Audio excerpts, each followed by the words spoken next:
প্রিয় দর্শক, আসসালামু আলাইকুম। দর্শক, আপনাদের প্রীতীয় শুভেচ্ছা জানিয়ে শুরু করছি আমাদের আজকের প্রতিবেদন।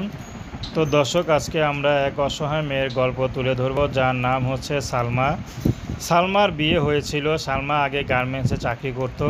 তো সালমা প্রেম করে বিয়ে করেছিল, কিন্তু তার স্বামী তাকে বিয়ে করে বাচ্চা হওয়ার পরেই ডিভোর্স দিয়ে দেয়। তো সালমা এখন বর্তমানে তার মার কাছে থাকে।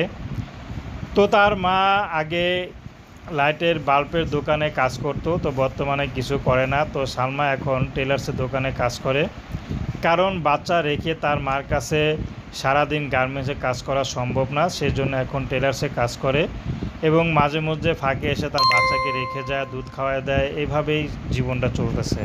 তো সালমার জীবনে খুবই কষ্ট, যে যাকে ভালোবেসে বিয়ে করলো সে তাকে এভাবে রেখে চলে গেল। তো সালমা চাচ্ছে, যদি এখন কোনো পুরুষ তাকে বিয়ে করতে চায়, সেই মানুষটি যেমনই হোক হোক বিবাহিত, যদি তার ঘরে বাচ্চাও থাকে তাতেও কোনো আপত্তি নেই। যদি সালমা বিস্তারিত জেনে তাকে ভালোবেসে বিয়ে করতে চায়, সালমা তাকে বিয়ে শাদী করতে রাজি আছে। সালমার কোনো ব্যক্তিগত পছন্দ নাই, যে পুরুষটি তাকে সব কিছু দেখে মেনে নেবে। সালমার এই ফুটফুটে সন্তানের মায়া পড়ে যদি একটু ভালোবাসা দিতে পারে, সালমা তাকে বিয়ে শাদী করতে রাজি আছে। তো প্রেম, ভালোবাসা, সাহায্য, সহযোগিতা, বিয়ে শাদী করা একান্ত আপনাদের ব্যক্তিগত ব্যাপার। আসুন আমরা 5 ওয়াক্ত নামাজ পড়ি, সবসময় দেশের সেবা করি। আসসালামু আলাইকুম রহমতুল্লাহি বারাকাতুহু। আর যারা সালমার সাথে যোগাযোগ করতে চান, স্ক্রিনে নাম্বার দেয়া আছে, ওই নাম্বারে ফোন দিলেই আপনারা কথা বলতে পারবেন। আপনারা সবাই ভালো থাকবেন, সুস্থ